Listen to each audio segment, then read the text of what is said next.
Hello everyone, Victor Tanzig here, and welcome to the Reddit Railway. Today's destination is r/EntitledPeople, which includes another post by the OP from this video. I recommend watching that one if you haven't, as it provides some valuable context. Otherwise, all aboard!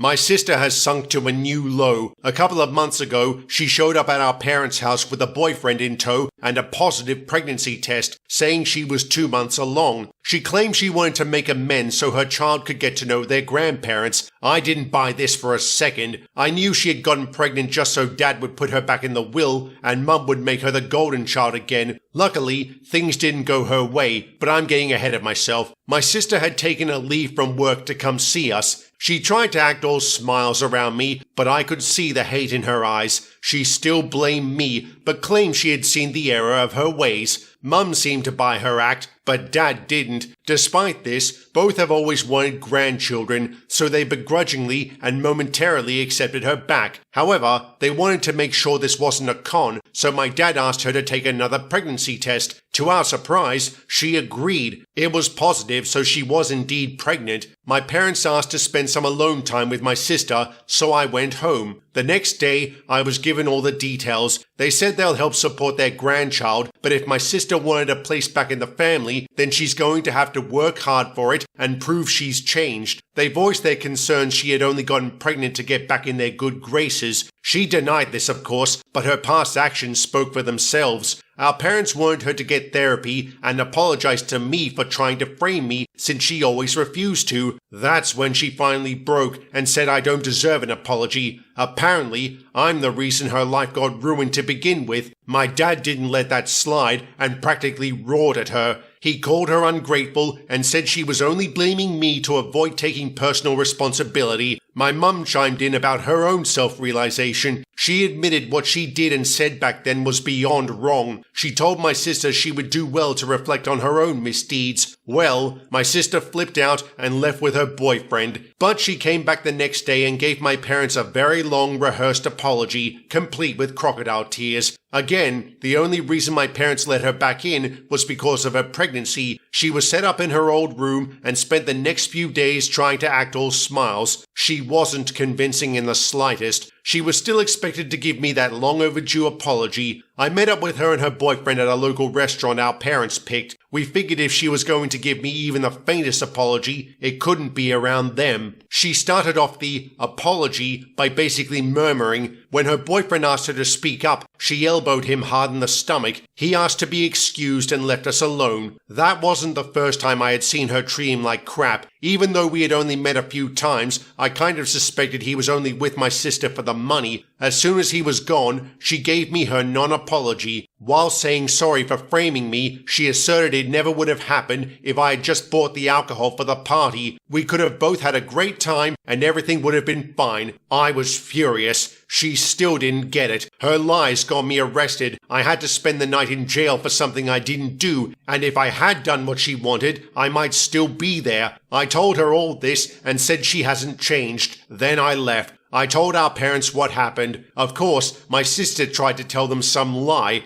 That was when I found out why my parents had chosen that particular restaurant. My dad knew the owner, and he had seated us directly under a camera with audio. It caught everything. My parents played it to my sister and told her this is exactly why she's not getting much in the will. Her child might, but she won't. That's when she threw a tantrum and walked out screaming. This time, she didn't come back. She got in her car and drove all the way back to LA. She later called to say her boyfriend had left her and she didn't know where he was. As I thought, he was clearly in it for the money. Now that their con failed, he cut her loose. She's still sending our parents updates on the pregnancy. They're having a very hard time knowing their future grandchild is basically being used as a bargaining chip for my sister to worm her way back in. And sis, if you see this post, I want you to know you've left our mother heartbroken again and our father is beyond disappointed. And using me as your scapegoat is just pathetic. You getting disowned is 100% your fault. You haven't changed a bit, and I doubt you ever will. Of course she won't.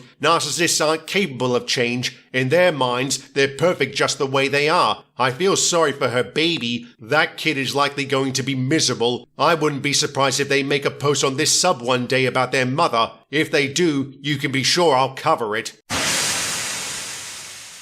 I was born when my mother and father were only 17. Both were forced to drop out of school and get jobs to support themselves. My father was very unhappy about this because he had dreams of playing college football, only to wind up working at a gas station. He said to my face many times that I ruined his dream. My mother hardly raised me as she worked so much. Most of the time, I was left with this cranky old lady who lived next door. But she wasn't so bad. She gave me more attention than my parents did. My father eventually landed a better job as a manager. Right after that, my mum got pregnant with my sister. I was 6 when she was born. The moment she came along, what little love I had been shown before completely vanished. The apartment we lived in was very small. I had to share a bedroom with my sister. As she got older, I was kicked out of the room entirely and slept on the couch for 2 years. I barely had anything to my name other than clothes, school supplies, and an old Game Boy. When I was 10, my parents decided they were going to move away, but had no plans to bring me along. I was actually fine with this, as my paternal grandparents agreed to take me in. They had always loved me and treated me well, so I knew my life would be so much better with them, and it was. I got my own room again, and my grandparents bought me a brand new Nintendo 64 in 1996. That Christmas, I got a Game Boy Pocket too. I also hung out with some of the kids in the neighborhood. For the first time ever, I felt like an actual kid. I was finally happy. As time went on, I grew up and eventually moved out. I later moved back in with my grandparents as they were getting old and living off their retirement savings, so some rent money from me went a long way towards paying their bills. About 5 years ago, my grandma died. Grandpa was heartbroken and passed about a year and a half later. My parents turned his funeral into a shit show. They hadn't bothered showing up for grandma's because they were too busy. They didn't seem to grieve at all. My sister was also there. She wore a brightly colored designer dress that was completely inappropriate for the occasion. I noticed my parents repeatedly whispering to each other and glaring at me whenever I looked at them. I later found out my grandparents had disinherited them for how they treated me. I also discovered they left everything to me, their savings, their vehicles, and their house, which had been paid off long ago. And after Grandma died, Grandpa went to great lengths to fix up the place. I'm talking a new roof, plumbing, paintwork, and more. My parents didn't get a thing, which they thought was extremely unfair. They threatened to contest the will. They repeatedly called and texted, saying I needed to do the right thing. I told them to get lost, though I used much harsher language. My parents did end up taking me to court, but the judge ruled in my favor.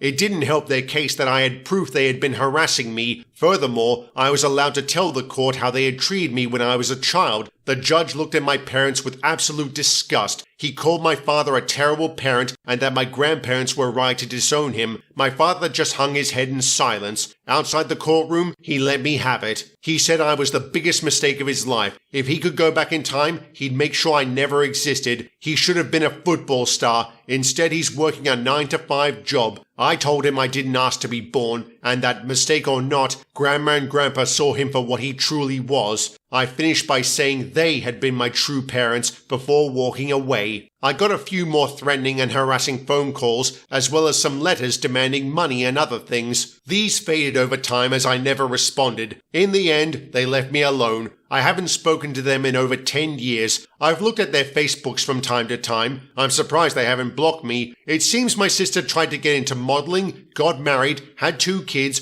got divorced, and is currently unhappily working a job she feels is beneath her. My mother currently works retail and is also vocal about her disdain for it. Like my father, she peaked in high school. She was a cheerleader back then and even had her old uniform framed on the wall. My father has pretty much had the same job for 25 years. He must be good at it if he's still doing it. As for me, I'm in my late 30s now. I live pretty much debt-free in a nice neighborhood. Not many are in the financial position I'm in at my age. Single, paid-off house, 2 vehicles, and a decent amount in the bank. I haven't really had a girlfriend since high school and don't intend to change that, but loneliness gets to everyone, so maybe I'll try to find someone soon. I guess I could aim to be a stepfather. That might be more my speed. Or maybe you could get a dog. Speaking of dogs, your parents are absolute mongrels. People who peak during high school are always so pathetic. Your dad called you his biggest mistake? Wrong. His biggest mistake was thinking with the wrong head. I'm mystified he became such a dead shit when OP's grandparents sound like upstanding people. And you know what else? I reckon the reason the grandfather went all out on repairing the house was so OP wouldn't have to worry about it. Good on him, and good on OP for telling his parents off. And with that, I'll end the video here. Like, share, and subscribe, and leave a comment down below. Thank you very much for watching, and have a good one.